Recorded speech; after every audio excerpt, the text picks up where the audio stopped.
Selamat datang kembali di sesi bedah materi kita. Kali ini kita mau dalemi nih kiriman Anda soal keterampilan berpikir kreatif. Wah, ini topik yang relevan banget ya di dunia kerja sekarang. Sumber kita kali ini ada catatan dari Dr. Arif Budiman dan juga satu bab buku yang bahas topik serupa. Jadi, misi kita bareng-bareng nih mau coba urai gitu ya. Kenapa sih kreativitas itu udah bukan cuma buat seniman atau desainer aja, tapi udah jadi kebutuhan penting buat hampir semua profesional, termasuk Anda juga pastinya. Dan tentunya kita bakal lihat gimana Anda bisa gitu ya secara aktif ngasah kemampuan ini berdasarkan materi yang kita punya ini.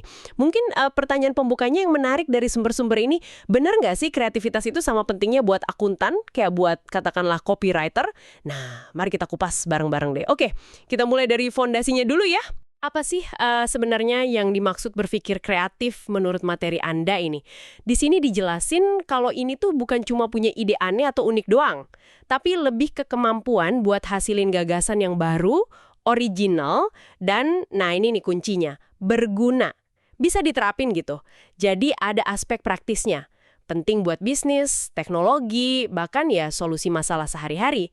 Bukan cuma di seni doang. Istilah think outside the box sering banget jadi sinonimnya kan? Tepat sekali. Dan menariknya nih, materi dari Dr. Arif Budiman itu merujuk ke kerangka kerja Guilford. Itu dari tahun 1950 loh, udah lama, tapi ternyata masih relevan banget. Nah, Guilford ini mecah kreativitas jadi 4 komponen. Ada fluency, itu kelancaran. Maksudnya lancar banget hasilin banyak ide. Kayak misalnya, diminta sebutin 20 guna lain dari batu bata dalam semenit gitu. Wah, banyak kan? Terus ada flexibility, ini keluasan. Jadi bisa lihat masalah dari banyak sudut pandang. Batu bata tadi, ya bukan cuma buat bangun rumah. Bisa jadi pemberat kertas mungkin, alat olahraga, atau malah jadi karya seni. Macem-macem. Kemudian originality. Ini soal keaslian idenya. Beda dari yang lain, unik. Mungkin pakai batu bata buat media tanam hidroponik, kan nggak umum tuh. Dan terakhir, elaboration. Kemampuan buat merinci ide awal tadi. Dikembangin jadi konsep yang lebih matang, lebih detail. Nah, di dunia kerja sekarang yang perubahannya cepat banget, ya keempat aspek ini jadi krusial gitu. Individu atau tim yang kuat di sini biasanya bisa lihat lebih banyak pilihan solusi. Nggak gampang mentok lah kalau ada tantangan baru. Banget ya, kenapa kemampuan ini krusial di tempat kerja. Ada beberapa manfaatnya yang dijabarin. Yang paling jelas, ya pasti, mendorong inovasi. Ini kan bahan bakar utama buat produk baru, layanan baru, atau cara kerja baru. Selain itu, disebut juga bisa ningkatin efisiensi kerja. Masuk akal sih. Orang kreatif kan suka cari jalan pintas yang cerdas gitu ya. Ya, betul. Cari cara yang lebih efektif, lebih efisien. Terus bikin lebih adaptif sama perubahan. Wah, ini penting banget di zaman sekarang yang serba nggak pasti. Lalu ada juga soal ningkatin motivasi dan kepuasan kerja. Kalau merasa ide kita didengar, bisa kontribusi, kan seneng ya? Pasti. Merasa dihargai itu penting. Terakhir, ini buat perusahaan nih, memberi keunggulan kompetitif. Jelas lah ya, perusahaan inovatif pasti lebih unggul. Nah, yang menarik dari daftar manfaat itu, seperti yang juga disinggung di materi Anda, itu gimana semua manfaat ini tuh saling nyambung. Kayak ngebentuk semacam, efek bola salju positif gitu buat organisasi. Contohnya inovasi. Seringnya kita mikir inovasi itu produk baru yang keren, yang canggih gitu kan. Padahal, inovasi di proses internal, misalnya cara tim Anda kerja bareng atau cara ngelola proyek yang muncul dari mikir kreatif, itu bisa banget ningkatin efisiensi, bisa ngurangin pemborosan. Ini mungkin nggak kelihatan wah, tapi dampaknya bisa gede loh. Terus kemampuan adaptasi tadi, yang lahir dari fleksibilitas mikir, itu bikin organisasi nggak cuma tahan banting, tapi malah bisa manfaatin perubahan. Sumber Anda juga nyorot dampak ke budaya kerja. Lingkungan yang ngehargain ide kreatif biasanya lebih dinamis, komunikasinya lebih lepas, lebih terbuka. Dan ini ujung-ujungnya ngembangun rasa percaya diri anggota timnya juga. Jadi ini tuh bukan cuma sekedar soft skill tambahan gitu ya, tapi udah jadi elemen strategis, pengaruhnya ke ketahanan dan pertumbuhan jangka panjang perusahaan. Oke. Jadi bukan cuma skill individu, tapi berdampak ke sistem ya. Paham definisinya, paham juga pentingnya. Nah, sekarang masuk ke bagian yang kayaknya paling ditunggu nih. Gimana caranya munculin ide-ide kreatif itu? Materi Anda kan ngulas beberapa metode populer ya. Ada brainstorming, mind mapping, sama lateral thinking. Coba kita bedah satu-satu deh metodenya. Mulai dari yang paling sering didengar dulu kali ya, brainstorming. Brainstorming, wah ini kayaknya hampir semua orang pernah dengar atau malah nyoba ya. Konsep dasarnya kan dari Alex Osborne, tahun 50-an itu. Kumpulin orang, lempar topik atau masalah, terus biarin aja ide ngalir deres. Nggak boleh ada kritik dulu di awal. Fokusnya kuantitas, bukan kualitas di tahap awal ini. Benar gitu kan? Betul banget. Prinsip utama brainstorming yang ditekankan di sumber Anda itu memang fokus ke beberapa aturan kunci biar hasilnya maksimal. Pertama, yaitu tadi fokus kuantitas. Logikanya simple. Makin banyak ide mentah, makin gede peluang nemu emas di antaranya. Kedua, tunda penilaian. Nah ini krusial banget. Kritik sekecil apapun, bahkan ekspresi muka nggak setuju gitu, bisa bikin orang jadi males ngasih ide. Jadi semua ide ditampung dulu aja.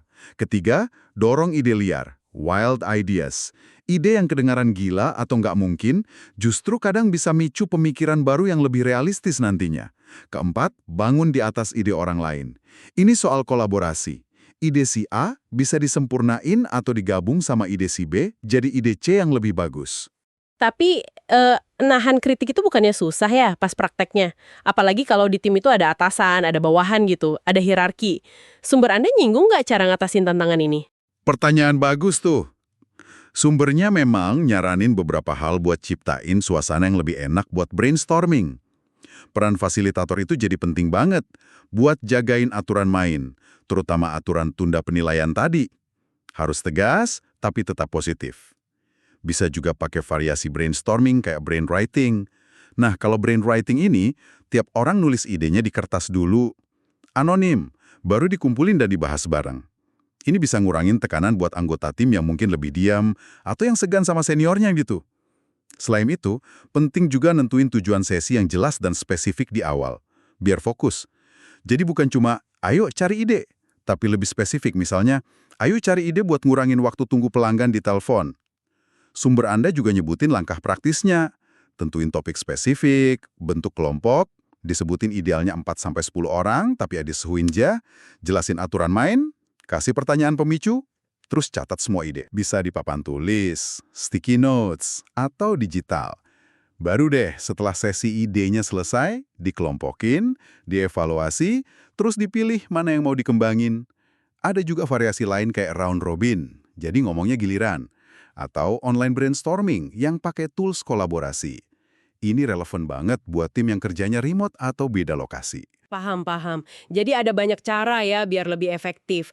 Oke, metode kedua yang dibahas itu mind mapping. Nah, kalau yang ini lebih visual kan, dari Tony Buzan itu ya. Mulai dari ide pokok di tengah, terus bikin cabang-cabang kayak pohon gitu.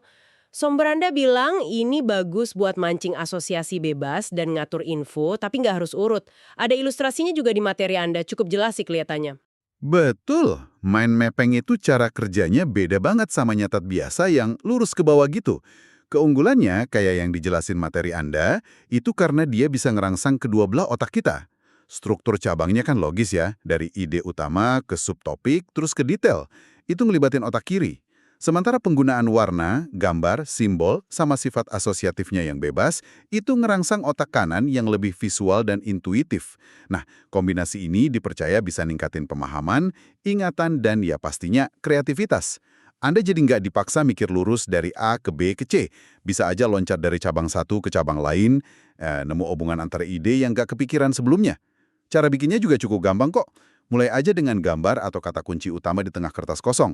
Terus tarik cabang tebal buat tema-tema utama yang nyambung.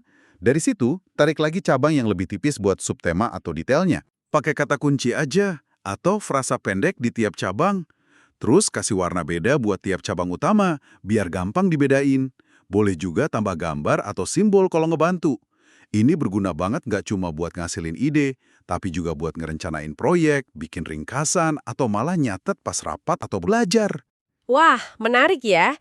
Jadi multifungsi gitu, nggak cuma buat brainstorming awal. Nah, metode ketiga ini nih, kedengarannya agak lebih unik. Lateral thinking. Istilah dari Edward de Bono. Katanya ini cara mecahin masalah pakai pendekatan nggak biasa, loncat-loncat gitu. Beda sama mikir logis atau vertikal yang lurus dan runut. Tujuannya katanya buat nantang asumsi. Kedengarannya agak abstrak ya, gimana sih cara kerjanya? Anda benar. Lateral thinking itu emang awalnya kerasa kurang intuitif dibanding brainstorming atau mind mapping. Perbedaan kuncinya sama mikir kritis atau logis yang sama De Gabono disebut vertical thinking itu gini. Kalau mikir vertikal, fokusnya itu milih dan ngembangin jalur pikiran yang paling benar atau paling logis berdasarkan info yang ada. Nah, kalau mikir lateral, fokusnya justru nyari jalur-jalur pikiran baru, bahkan yang awalnya kelihatan nggak logis sama sekali. Dia secara sengaja mencoba mengganggu pola pikir kita yang udah biasa, yang udah mapan. Oke, mengganggu pola pikir. Istilahnya menarik tuh. Gimana caranya kita bisa sengaja bikin gangguan itu? Ada teknik spesifik nggak yang disebutin di materi Anda? Ada.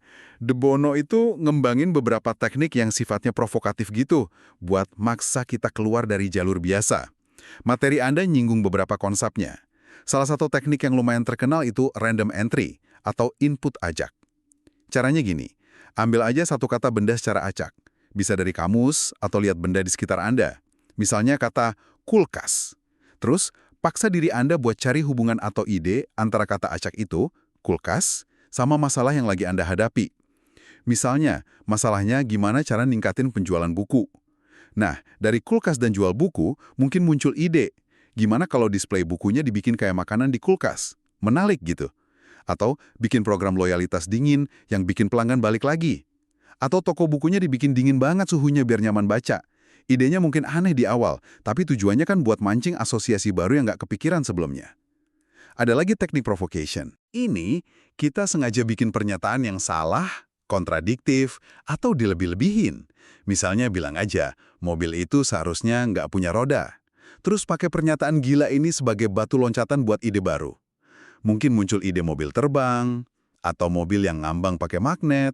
Intinya tuh mutusin sementara logika yang biasa kita pakai biar bisa lihat kemungkinan lain. Ini beda banget sama mikir kritis yang pasti langsung nolak ide mobil tanpa roda karena nggak logis. Lateral thinking justru manfaatin itu. Wah, teknik random entry sama provocation itu benar-benar maksa kita mikir beda ya. Seru juga kayaknya dicoba. Ini semua nunjukin kalau kreativitas itu ternyata bukan cuma soal dapat ilham gitu aja ya, yang turun dari langit. Sumber Anda ini jelas banget bilang kalau ini tuh skill, keterampilan, yang artinya bisa dilatih. Nah, gimana caranya? Materi Anda ngasih beberapa tips praktis nih. Misalnya, biasain nanya kenapa sama hal-hal yang udah dianggap biasa. Terus nanya, gimana kalau buat gali kemungkinan lain? Terus soal nyiptain ruang buat eksperimen. Jadi berani nyoba dan nggak takut salah atau gagal. Itu penting banget soal nggak takut gagal. Juga jaga rasa ingin tahu. Bisa lewat baca, diskusi, atau ya nyimak materi kayak gini ini. Kolaborasi sama tim yang beragam latar belakangnya juga disebut penting. Beda perspektif bisa micu ide unik katanya. Iya, benar banget. Selain itu ada poin soal cari umpan balik. Jangan malu nanya pendapat orang lain. Terus kelola stres dan kesehatan mental. Karena kalau pikiran lagi ruwet, susah ya mau kreatif. Nah, ini sering dilupain, padahal penting. Terakhir ya ikut pelatihan atau workshop khusus kreativitas kalau memungkinkan. Dari semua tips ini ada nggak sih yang paling ditekankan sama sumber Anda sebagai kunci buat ngelatih otot kreativitas kita sehari-hari? Materi Anda kayaknya nunjukin kalau beberapa hal ini tuh kerjanya barengan gitu ya, saling dukung. Tapi mungkin ada dua aspek yang kerasa fundamental banget. Pertama, rasa ingin tahu atau curiosity. Kedua, kesediaan buat eksperimen dan nerima kalau gagal itu bagian dari proses. Rasa ingin tahu itu kayak bensinnya lah. Tanpa keinginan buat belajar hal baru, lihat dari sudut pandang lain, atau nanyain kenapa sesuatu gitu-gitu aja, ya susah mau mancing ide orisinal. Baca buku di luar bidang kerjaan Anda, ngobrol sama orang yang beda banget latar belakangnya, datang ke tempat baru, itu semua kayak ngisi tangki perspektif Anda. Terus, kesediaan buat eksperimen itu mesinnya. Ide sebagus apapun kan nggak jadi apa-apa kalau nggak dicoba. Nah, ini nyambung banget sama nyiptain ruang aman secara psikologis. Baik buat diri sendiri maupun di dalam tim. Kalau tiap salah dikit dihukum atau diejek, ya orang bakal cenderung main aman aja, nggak mau nyoba hal baru yang ada risikonya. Sumber Anda juga nekenin pentingnya ngelola stres. Pikiran yang tenang, yang fokus, itu lebih gampang bikin koneksi-koneksi baru antar informasi. Nah itu kan intinya kreativitas. Jadi ini bukan kayak checklist sekali jalan selesai gitu. Tapi lebih ke ngebangun kebiasaan sama lingkungan yang dukung kreativitas buat tumbuh. Oke, jadi kombinasi antara terus ngisi pikiran dengan hal baru sama berani nguji ide di lapangan ya, sambil jaga kondisi mental tetap oke. Itu rangkuman yang bagus banget. Mari deh kita coba simpulin poin-poin utama dari penelusuran kita ini berdasarkan materi Dr. Budiman dan bab buku yang Anda bagiin tadi. Intinya nih, berpikir kreatif itu kemampuan buat hasilin ide baru, original, dan yang penting berguna. Bisa diterapin. Ini udah bukan lagi sekedar bagus kalau punya, tapi udah jadi harus punya di banyak profesi. Karena manfaatnya jelas banget. Dorong inovasi, efisiensi, adaptasi, motivasi kerja, sampai keunggulan kompetitif. Betul. Kita juga udah bahas beberapa metode buat mancingnya. Ada brainstorming buat dapetin banyak ide cepet, ada mind mapping buat visualisasi dan lihat hubungan antar ide secara nggak lurus, sama lateral thinking buat dobrak asumsi pakai teknik kayak random entry tadi.